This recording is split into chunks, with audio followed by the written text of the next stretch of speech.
1025 BAZ in the morning. My name is Walker Vreeland, your host. Thank you so much for tuning in. If the name Jay Black sounds familiar, that's probably because it is familiar. His voice, certainly familiar. This magic moment.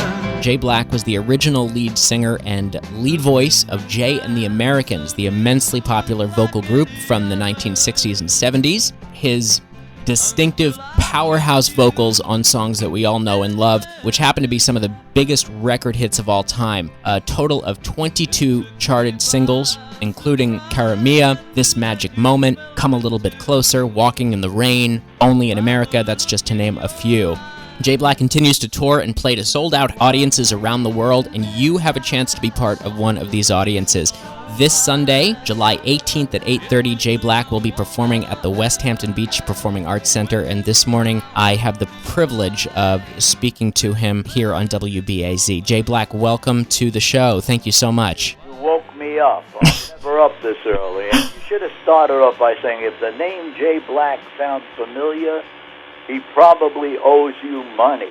I said, but you did say something erroneous. I was the lead voice till 2005, when the name just disappeared. There's another group going around calling themselves Jay and the Americans, but they have a lead singer that never had a hit.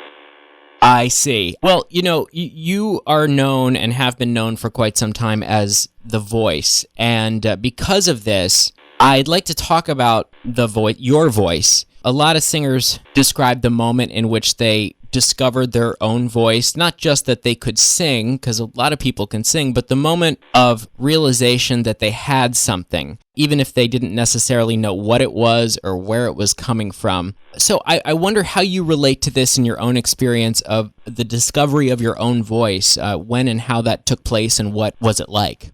Well, I went to the movies as a little kid, and I could sing like anyone, and anyone on the radio, and there were people like Mario Lanza making records, and I would sing along and hit all those same high notes. And I wound up singing in choirs.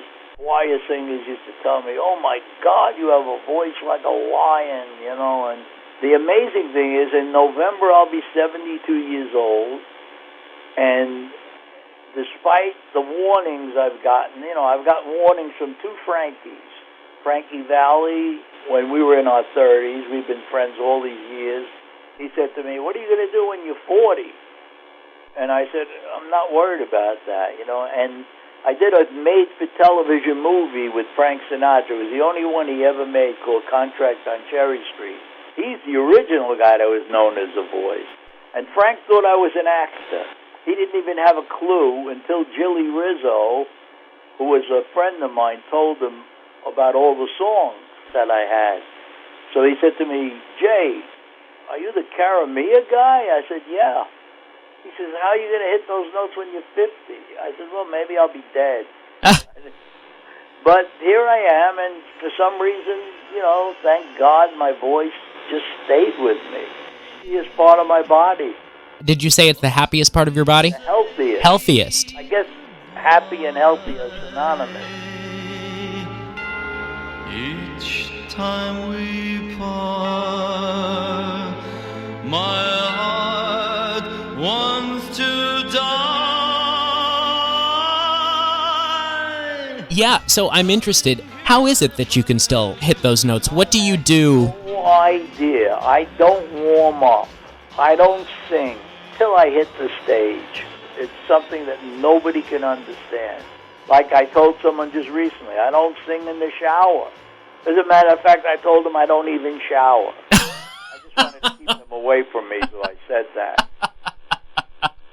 So that's amazing. So you never had training all these years. It was a natural gift. It's a natural thing. It was something God says. Take away his money and let him just sing. Wow. I'm always curious to learn about how singers' voices develop, and I've heard from some singers that at the very beginning when they start, they want to emulate their idols. Like you said, you could emulate all these different voices, and then over time, one sort of uncovers the truth of his or her natural voice, and you end up somewhere in the middle. And I'm wondering, was that a conscious process you went through? I really never emulated anyone. I always had my own. You know, the biggest compliment I ever received was from a friend of mine, who should rest in peace, Roy Orbison, who I think was one of the greats of all time. Wow. Elvis's favorite singer.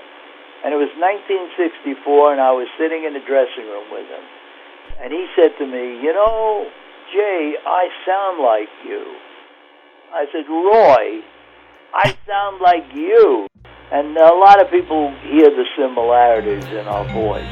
I told